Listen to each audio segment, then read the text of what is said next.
Hello YouTube viewers and random Doctor Who fans, I am Methalite Sparkle, I am back, and today I'm going to be reviewing Doctor Who The Infinite Quest.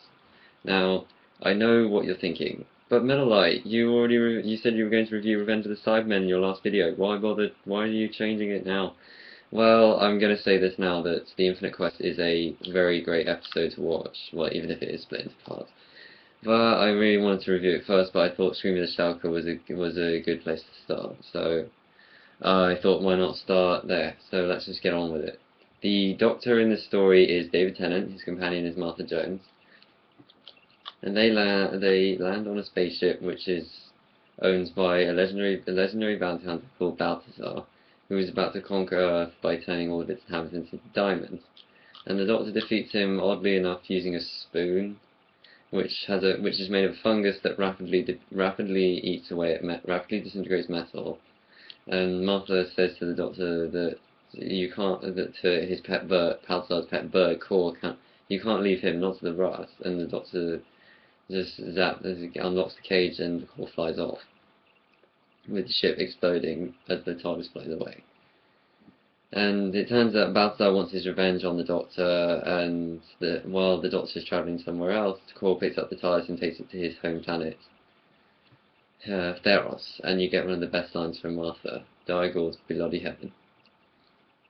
And Core tells the Doctor that the Balthazar has been let out from the prison he was imprisoned in, Volagnok, which is described by the Doctor as the coldest place in the universe, and tells the Doctor that he's after a legendary starship called the Infinite, which is a starship owned by, we don't really know who owns the Infinite, but existed before our universe.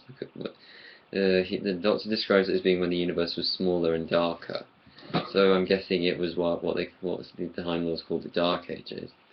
So Core gives the Doctor a little thing called the data chip, which is how Balthazar plans to find the Infinite, because the data chips, explained later, are part of the ship's flight recorder. So the Doctor goes out, plugs the data chip into the console, and heads off to the planet. And we see, Core tells Balthazar that I've sent them on their way. Basically Balthazar's getting his pet birds to get the Doctor to do his dirty work for him. So they land on the planet where the data ship is located, the planet Buchan, which is an oil-filled planet that is being mined for its oil because they run out on Earth.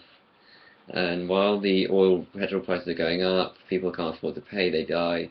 And there is a group of freedom-fighting pirates led by Captain Calico, who they smash up the oil rigs, drain the oil they collect, and sell it to the people for a low price.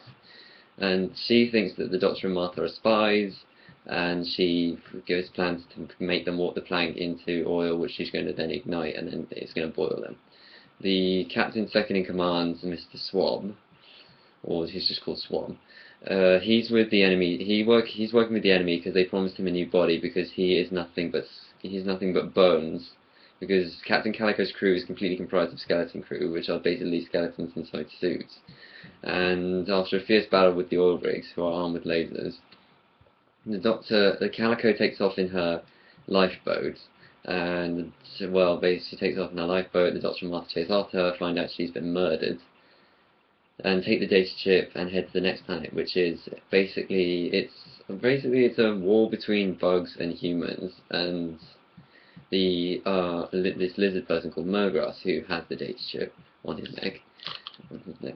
He is doing a deal with the bug queen, giving her weapons to destroy the humans, but when she says, "Tough luck, sucker, I'm not going to pay you," he says, "Sorry, I've got the thing that makes the weapons activate, so I'm not going to turn them on unless you give me my money," and he walks out on the Queen. And then the Doctor plans to surrender to the humans because he's saying, "I've got the Queen hostage, I'm surrendering, you have to come and get me." So he and Martha are apparently criminals, and the humans call off the destruction of the hive. So they catch up with Murgrass. We find out he's been murdered, dehydrated / murdered. So they take the data ship and to the next planet, which is Volagnok, the very same prison that Balthazar was locked up in. And as soon as they get there, they are immediately taken, because it turns out the prison is under the surface of the planet. So the Doctor, who is convicted of a number of crimes, including not returning library books, apparently, he is taken to cell 8447 while Martha is taken to the governor. The governor, who locks up the Dr. Sonic screwdriver in his safe. The Martha catches a glimpse of a data chip. Meanwhile, with the Doctor in his cell, his cellmate is an android who is very sick. And turns out he's been inhibited, so people just think he's a criminal, but he's really not. And so the Doctor takes out the inhibitor, and he helps the android to escape and apprehend the other governor, who's a fake. He's really a criminal who is basically trying to hide from the law by being the governor. The program he put into the guards, who are androids, make them see him as the android Locke, who is the governor he locked up in a cell. So the person who sold in that program was the gunrunner Murgrass.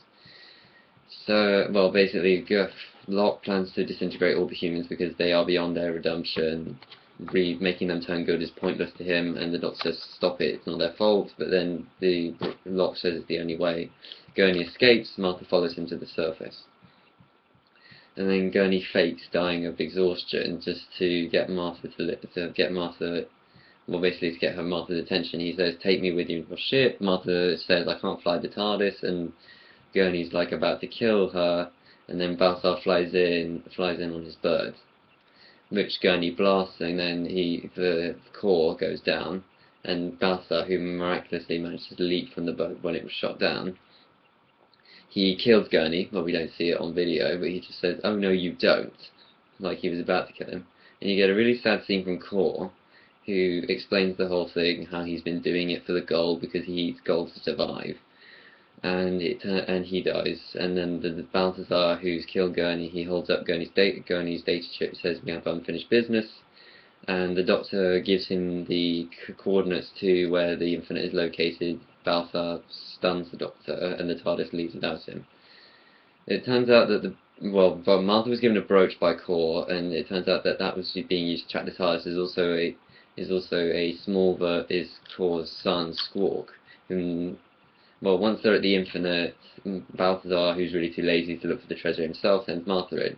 And after she falls into the hold, she sees a portal and the Doctor steps out of it. She's a bit confused, and while Balthazar's waiting for Martha, the Doctor swoops in on Squawk, who's all grown up, and, well, basically he stops Balthazar by, well, basically it's a very comical bit where he throws his breathing apparatus in Balthazar's face, and then he demands where Martha is, and she's with the other Doctor, and she realizes that the other Doctor is not the Doctor she's looking for, because he's just an echo of the power. It's just an echo.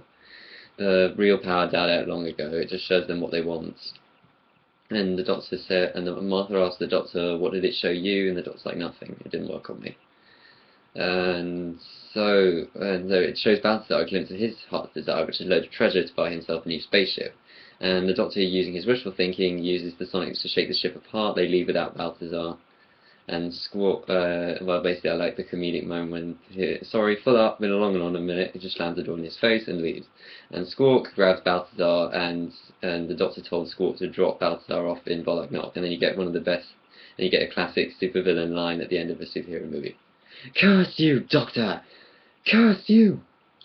Okay, so, and overall, it was a great episode, actually. It featured on a TV show called Totally Doctor Who for Kids. And, well, that's my overall, it's quite good, actually.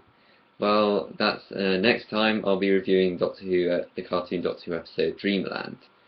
Hope to see you next time, and always, keep calm and rolling on.